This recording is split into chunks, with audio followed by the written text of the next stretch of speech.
Bienvenidos nuevamente a los videos educativos. Vamos a retomar algunos temas de los que hemos visto en las actividades educativas. Espero pues que a todos les sirva. Vamos a retomar el tema de la higiene del sueño y cómo me afecta la hipertensión y la diabetes.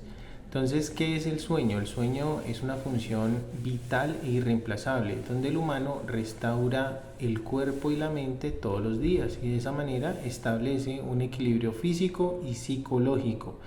Para poder aprender un poquito más de esto, vamos a ver este video educativo que nos va a ayudar muchísimo al respecto. Bienvenidos de nuevo a Mind You 3, Salud Mental en 3 minutos. En esta cápsula queremos platicar sobre un aspecto muy importante de la vida, el sueño. Las personas pasan la tercera parte de la vida durmiendo. Imaginemos la importancia que tiene para la salud. Pero, ¿qué es el sueño? El sueño se define como un estado periódico, de relativa ausencia de la actividad motora y sensorial de un organismo vivo. Es decir, una actividad de los seres vivos que se repite y repite, en la cual mente y cuerpo no responden del todo a los estímulos externos e internos. Cada noche, normalmente la mayoría de la gente duerme en promedio unas 7 a 8 horas. Durante ese estado se llevan a cabo múltiples funciones en el cuerpo indispensables para la vida, no solo el hecho de descansar. Veamos algo de por qué es tan importante. 1. Aprendizaje. Si las personas no duermen, el cerebro no puede formar las vías neuronales que le permiten aprender y crear nuevos recuerdos. Disminuye la concentración y rapidez de respuesta. Por eso, cuando la gente no duerme, tiende a olvidar todo.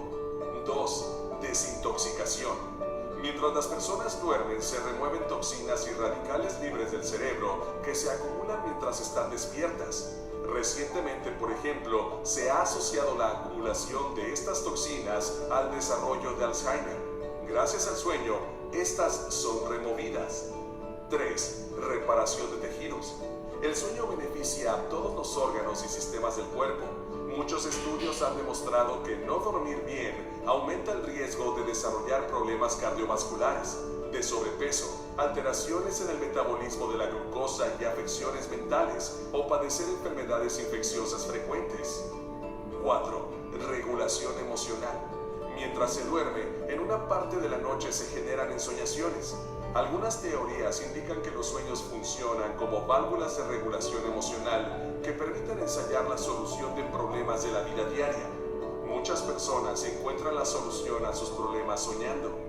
Desafortunadamente en estos tiempos, cada vez se le resta más importancia al sueño. El desvelarse seguido, exponerse a pantallas luminosas por horas, abusar de sustancias estimulantes como la cafeína o el alcohol, tener horarios irregulares o el bullicio de las grandes ciudades, entre otros muchos factores, son enemigos del buen dormir y el cerebro cobra la factura por esa deuda de sueño con serias consecuencias en la salud. Pero, ¿cuánto tiempo hay que dormir? Las necesidades de sueño son variables en cada persona. Por ejemplo, la necesidad de sueño de un bebé es diferente a la de un adolescente o la de un anciano. La mejor manera de saberlo es que cada persona ubique la cantidad de horas de sueño que requiere para que durante el día se sienta alerta, descansada, capaz de concentrarse y no estar luchando por estar despierto durante ciertas actividades propias de la vigilia.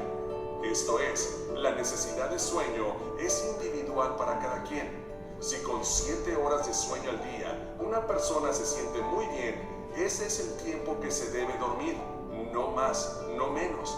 Pero por ejemplo, los adolescentes necesitan más horas o incluso dormir de día una buena siesta.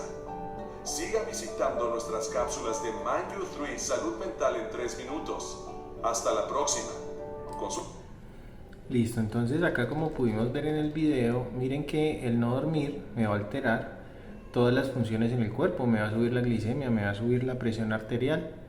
Y cuando tenemos un problema del sueño nos hacen este examencito que se llama polisomnografía, que registra los cambios en el comportamiento de los ojos, cerebro, corazón y pulmones mientras nosotros estamos dormiditos.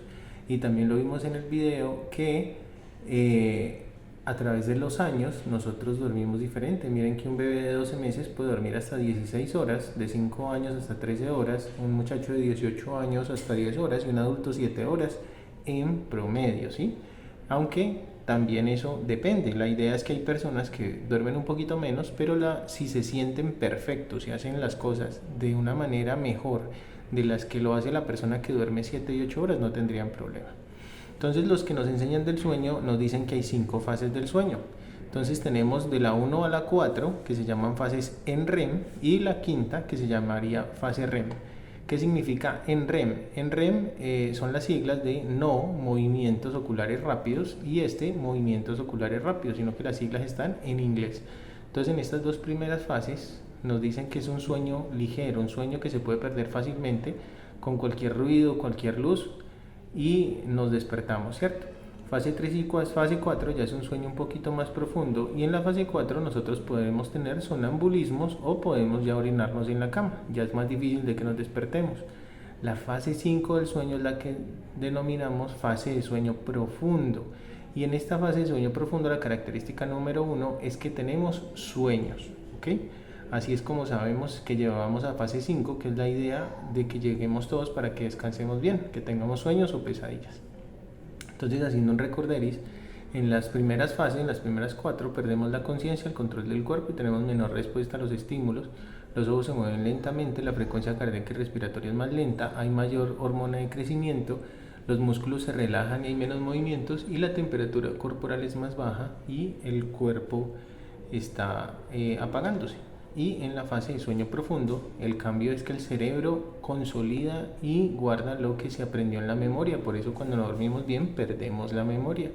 Hay mayor actividad, incluso más de cuando estamos despiertos, los ojos se mueven en todas direcciones, la respiración son más rápidos, los músculos se relajan al punto de que no se pueden mover y los músculos y los huesos se reparan para fortalecer el desgaste natural. Entonces miren que siempre enseñábamos en las charlas que por eso las personas que no duermen bien van perdiendo la memoria. La típica señora que le recordaron el día anterior que tenía cita, pero no se acuerda, o que no se acuerda dónde guardó el papelito donde anotó las cosas, o que al otro día se levanta con ardor en los músculos como si hubiera ido al gimnasio sin haber ido a hacer ningún tipo de actividad, y es precisamente porque no depuró ese ácido láctico que hace que se genere pues ese dolor en los musculitos, entre otras cosas, ¿cierto? Entonces mire que lo primero que uno tendría que hacer para poder hacer un buen diagnóstico y hacerse un autodiagnóstico para poder buscar ayuda es hacerse estas preguntas que son muy simples. ¿Tengo imposibilidad para conciliar el sueño? ¿Tengo despertar temprano? ¿Tengo agotamiento físico? ¿Tengo un bajo rendimiento? ¿Tengo sueño de día o dificultad para cumplir las obligaciones normales, profesionales, familiares o sociales? Si mis respuestas son sí a varias de estas cosas, lo más probable es que yo tengo un trastorno de sueño. Y hay varias patologías que se despiertan cuando yo tengo trastornos de sueño o que se complican cuando tengo trastorno de sueño. Entre ellas está el síndrome de las piernas inquietas, que es la incomodidad, el dolor y la sensación de hormigueo que se produce en las piernas con unos movimientos que no pueden parar. O sea, no es como el paciente ansioso que si quiere se deja de mover, sino que este paciente, por más que quiere dejar de mover las piernas, no es capaz. Sonambulismo, que es caminar semiconcierto, terrores nocturnos, que es despertarse de noche gritando, o los niños que se despiertan a veces llamando a los papás y tienen los ojos abiertos. Los papás se asustan mucho porque creen que el niño está haciendo pues lo está asustando algo. Generalmente tienden a pensar que es algún fantasma o algo así, pero miren que es simplemente parte del sonambulismo. Por eso los niños o los adultos a veces responden, a veces no, a veces dicen incoherencias y ellos después se quedan dormidos y no recuerdan. El insomnio, que es la dificultad para conciliar el sueño, la hipersomnia, que es tener 25% más de sueño, la narcolepsia, que es quedarse dormidito. Acuérdense de los abuelitos que uno visita y que cuando está hablando con ellos se quedan dormiditos. Entonces en esa edad pues no habría problema, pero hay personas jóvenes que tienen esa patología. Entonces imaginemos un niño que está en la escuela y que tiene ese problema, pues no va a ser fácil estudiar. O alguien que maneje algún vehículo, una bicicleta, una moto, un carro, un camión y tenga ese problema, sería bastante preocupante. El ronquido o el síndrome de apnea obstructiva de sueño, que se produce por varias cosas. El ronquido se puede producir por un problema en los cornetes, un problema en las amígdalas, se puede producir también por precisamente la obstrucción de la faringe, porque se relaja el músculo de la lengua y tapa la faringe. Por eso cuando nos voltean respiramos un poco mejor, porque se abre el hueco donde nosotros respiramos y de esa manera dejamos de roncar. Y también por eso les colocan el famoso CPAP, que es una presión positiva que ayuda a abrir ese espacio y poder respirar normalmente, y por eso también dejan de roncar. Tenemos el Jactiu capitis nocturna, que es como ese saltico que hace la gente cuando está durmiendo. Generalmente eso es un sueño superficial. Somniloquia, que es hablar dormido. Enuresis, que es orinarse. Y la disquinesia paroxística, que también son los movimientos que podemos tener en bracitos o en piernitas. Entonces, eso se los explicaba para que entendamos este cuadro que es como tan masivo, que es el resumen de los trastornos del sueño. Entonces nos hablan de disomnias, parasomnias, alteraciones por otras enfermedades y unos síndromes. Entonces, con lo que vimos ahorita es fácil de entender. Vea, intrínsecas tenemos en las disomnias el insomnio psicofisiológico, o sea que a mí algo psicológico me quita la posibilidad de dormir. Si a mí me pasa algo grave el día de hoy, pues lo más probable es que hoy no vaya a dormir muy bien. Mala percepción del sueño, insomnio idiopático, narcolepsia, hipersomnio idiopática, el del ronquido con la apnea, que es el Chaos. Entonces el de las piernas inquietas, que ya lo vimos, el de la apnea central, y esos serían los intrínsecos. Extrínsecos serían secundarios a la altitud. Hay personas que en Cali o en la costa duermen muy bien, en Bogotá no son capaces. Alergias a algunos alimentos, alcohol, fármacos, ahorita los vamos a ver, higiene del sueño, que vamos a hablar de eso, y los ruidos o la luz. Alteraciones del ritmo circadiano, donde tenemos el jet lag, que es la gente que se la pasa andando en aviones. Entonces pensemos en la persona que se va para Europa. En Europa pasa unos días y después regresa. En Europa le queda difícil acomodarse al horario de allá, y cuando regresan, que ya se estaban acomodando al horario de Europa, pues se vuelven y se desacomodan, entonces no les queda fácil dormir. Los trabajos por turnos, que ese es otro ejemplo claro. Pensemos en un vigilante, en una persona que tiene turnos en una industria, o alguien que trabaja en un hospital. Son ejemplos pues muy sencillos de entender de personas que al tener esos horarios tan diferentes se les altera el sueño. En las parasomnias tenemos los despertares confusionales, sonambulismos, terrores nocturnos, Jactiu capitis, somniloquios, calambres nocturnos. Con lo que habíamos visto ahorita es fácil de entender. Las parálisis del sueño, que es el típico sueño donde la persona dice que no se podía mover, que no podía mover las piernas, los brazos, que no podía gritar. Hay personas que ven una sombra negra, hay personas que ven una bruja o un animal, entonces se asustan mucho. Y miren que como es del REM, pues quiere decir que es de sueño profundo, están teniendo una pesadilla. También tenemos el bruxismo, que es el movimiento de los dientes y que suena. Entonces las personas a veces dañan sus dientes, y para eso les ponen una placa miorrelajante en odontología. Tenemos pues el ronquido primario, tenemos la hipoventilación, y tenemos también las personas que orinan en la noche, que se orinan en la noche. Tenemos alteraciones por otras enfermedades, que este es el más clásico, que son las enfermedades psiquiátricas, como la psicosis, alteraciones de pánico, alteraciones de ansiedad, alteraciones del humor y el alcoholismo.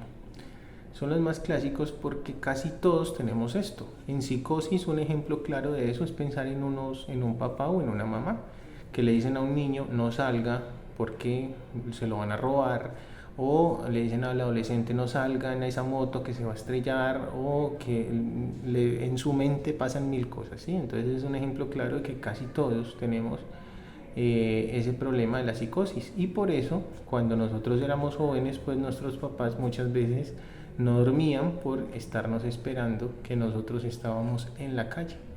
Alteraciones de pánico, a quien no le da pánico, a quien no le da ansiedad, a quien no le cambia el humor, ¿cierto? Entonces miren que eso es algo bastante común. Tenemos también otras patologías como la insomnia familiar fatal, la demencia, el Parkinson, y de hecho ya hay estudios que muestran que el no dormir, y si tengo el antecedente de Parkinson en la familia, lo más probable es que se me exacerbe o se me pueda presentar más rápido la enfermedad. Enfermedades degenerativas, epilepsias, cefaleas, isquemias, EPOC, asmas, reflujos, úlceras y fibromialgias. Entonces mire que son patologías crónicas, cosas que no me dejan descansar. Y en estos síndromes tenemos el laringoespasmo, sueño largo, sueño corto, tenemos los embarazos, alteraciones premenstruales. Mire que con el nombre pues realmente es fácil de entender, no habría que explicar mucho. Pensemos en una materna de 8 meses, de 7 meses, en un embarazo múltiple con una barriga grandota que no le permite descansar, que no le permite respirar profundo, que le duele la región lumbar, que tiene inflamación en extremidades. Pensemos en una dama que tiene un sangrado abundante hace 15, 20 días con cólicos. Son cosas pues que van a quitar obviamente el sueño. Como les decía, muchas enfermedades se despiertan o se exacerban por no dormir. Entre ellas tenemos la depresión, trastornos de ansiedad, reacciones de pérdida o duelo, alcoholismo, estrés, Parkinson, enfermedades cardiovasculares, traumatismos craneoencefálicos, migrañas, cefaleas, tumores, cardiopatías, enfermedades renales, hipertiroidismo, hiperplasias prostáticas. El abanico es bastante grande. Hay algunos medicamentos que también nos puede elevar descompensar y hacer que no durmamos bien. Entonces, ¿cuál es el trabajo con esto? Buscar a nuestro médico y decirle: doctor o doctora, desde que me ordenó tal medicamento, pues yo ya no estoy descansando, no estoy pudiendo dormir, ¿cierto? Porque si nosotros no le informamos eso al médico, ellos, pues, ¿cómo lo van a saber? Ellos no son adivinos, no tienen la capacidad de darse cuenta que a esos pacientes no les está cayendo bien el medicamento. Ojo, no quiere decir que estos medicamentos a todo el mundo le vayan a quitar el sueño, pero van a haber personas que sí les van a quitar el sueño. Entonces mire que con los nombres va a ser muy fácil, porque son medicamentos bastante comunes: propanolol, metoprolol, furosemida, clortalidona, levodopa, carbidopa, diltiazem, verapamil, haloperidol, risperidona, olanzapina, prednisolona, betametasona, salbutamol, amitriptilina. También tenemos las cafeínas, alcohol, nicotinas, anfetaminas, clorfenidramina, hidroxicina, metroclopramida, hormonas tiroideas, fenitoína, quimioterapias. Entonces mire que hay medicamentos antihipertensivos, hay medicamentos antipsicóticos, antidepresivos, hay medicamentos antiinflamatorios, medicamentos que se pueden utilizar para un asma, para un EPOC, medicamentos para el vómito. Tenemos medicamentos para las alergias, tenemos los medicamentos de la famosa levotiroxina, tenemos medicamentos como la metroclopramida, que genera algo que se llama extrapiramidalismo en algunos pacientes. Tenemos las quimioterapias, que son medicamentos muy fuertes. Miren que son muchísimos. Entonces, y ahí hay más, obviamente, sino que nosotros tenemos que tener presente que si un medicamento nos cae mal, tenemos que informarle a nuestro médico. Si es un antihipertensivo, pues hay una gran cantidad de antihipertensivos con los cuales los doctores podrían cambiar el medicamento y posiblemente otro no nos va a caer mal, ¿sí? Entonces la idea es no aguantarse una sintomatología que no deberíamos aguantarnos. Lo normal en salud es que un paciente se sienta bien, que se sienta sano. Recuerden que la medicación es una ayuda, ¿sí? Es solamente una ayuda, como lo hemos dicho en las actividades educativas.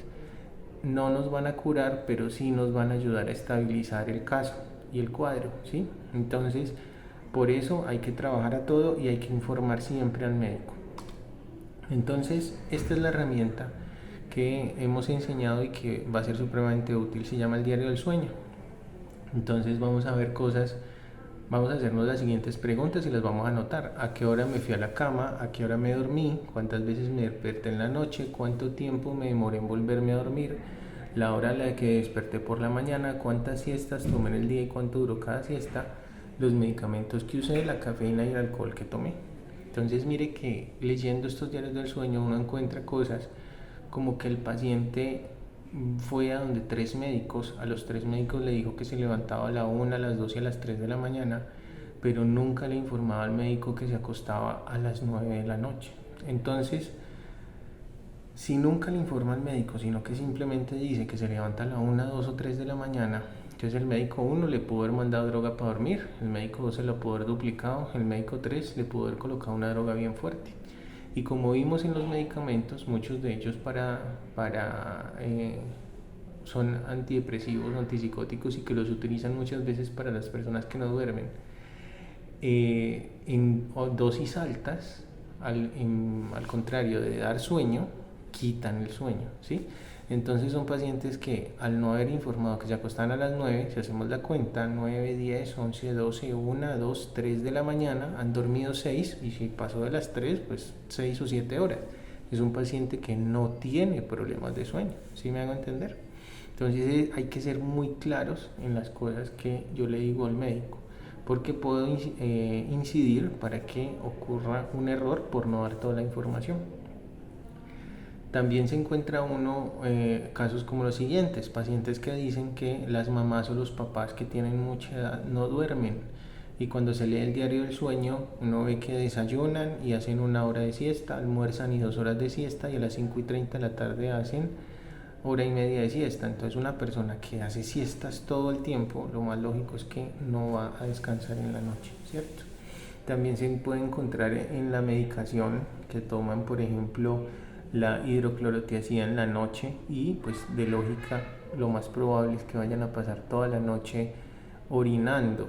Entonces la recomendación que siempre se le dan a los pacientes ahí es que desde las 4 o 5 de la mañana que siempre se levantan, se tomen los 8 vasos de agua hasta las 4 de la tarde, después de las 4 de la tarde ya no tomar más agua, para que de esa manera desde las 4 hasta más o menos las 8 o 9 de la noche que se acuestan a dormir hayan orinado lo que tengan que orinar y de esa manera se ganan 1 o 2 horas más de sueño.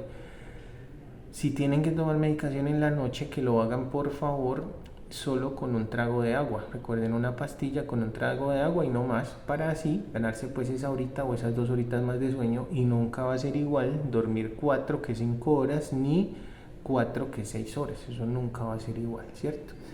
También la cafeína y el alcohol, a veces se encuentra uno pacientes que le escriben ahí que se toman en la noche un vasado de café, pero es un vaso grande con agua de panela o con 4 cucharadas de azúcar. Ya no más, una persona que tenga problemas de sueño con un vasado de café y con 4 cucharadas de azúcar, que mínimo son 40 gramos de azúcar, o con un agua de panela que también es azúcar, o con miel que también es azúcar, a esas personas ya ese tipo de comida ya le va a quitar el sueño a ese tipo de personas. Y acuérdense que siempre les hemos enseñado que hay que individualizar el cuidado. Ustedes van a encontrar personas que se toman un vaso de café para dormir, pero van a encontrar personas que se toman un vaso de café y no son capaces de dormir. Entonces por eso hay que individualizar siempre cada cuidado de cada paciente. Y también pueden pasar el cafecito de la noche con 2 pan de quesos o con medio quesito. Entonces imagínense, pues es un estómago lleno de grasita, más la cafeína, más el azúcar, y esa grasa en alta dosis pues va a hacer que el paciente no duerma fácilmente, ¿cierto? Entonces, ¿qué vamos a utilizar como higiene del sueño? ¿Qué es lo que hay que utilizar? Entonces hay que tener unos horarios para levantarse y acostarse. Entonces recordemos siempre lo que nos hacían nuestros papás, que era póngase la pijama, cepíllese de los dientes, a orinar, a rezar y a dormir. Y ya cuando habíamos hecho todo eso y ya estábamos rezando, lo más probable es que en medio de la oración nos quedábamos dormidos. Y ahí viene precisamente esa rutina, la importancia de tener esas rutinas. La cama ojalá sea solamente para 2 cosas, que es para hacer el amor y para dormir, nada más. Ojalá en la cama no se lea, no se vea televisión, no se coma, no se discuta con la pareja. También hay que ponerse una ropa cómoda, hay que tener una temperatura en la habitación agradable. Si es muy fría o muy caliente nos va a quedar más difícil descansar. Como vimos en el video, vamos a pasar una tercera parte de la vida durmiendo, entonces ojalá tengamos un buen colchón, una buena almohada, una buena ropa de cama. Hay que tener una ropa de cama limpia, ojalá eso hay que cambiarlo cada 8 días. Hay que tener unos colores en la habitación claros que nos den tranquilidad.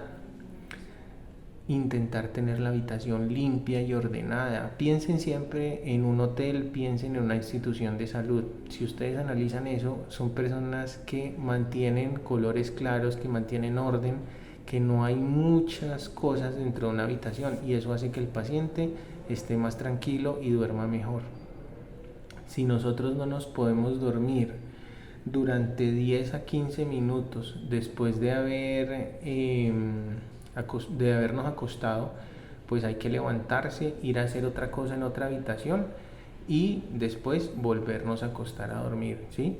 Hay que evitar, pues como lo dijimos ahorita, la cafeína, las grandes cantidades de azúcar, las grandes cantidades de comida. Hay que evitar también hacer actividad física antes de acostarse. Recuerden que el ejercicio nos activa, entonces la idea es no hacer deporte antes de irse a dormir, sino hacerlo, ojalá se pudiera, en la mañana.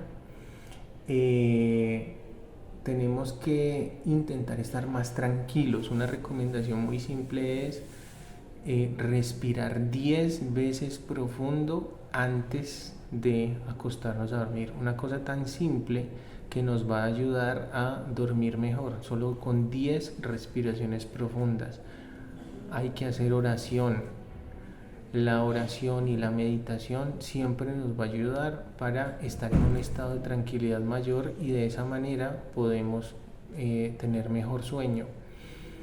Yo creo que con estas recomendaciones que les acabo de dar, más las que están viendo aquí escritas, les va a quedar mucho más simple poder tener mejor higiene del sueño. Obviamente, cuidar el ruido, cuidar la luz, y de esa manera nosotros poder descansar mejor, ¿ok? Espero que les haya servido, que tengan un feliz día y nos vemos en otro video.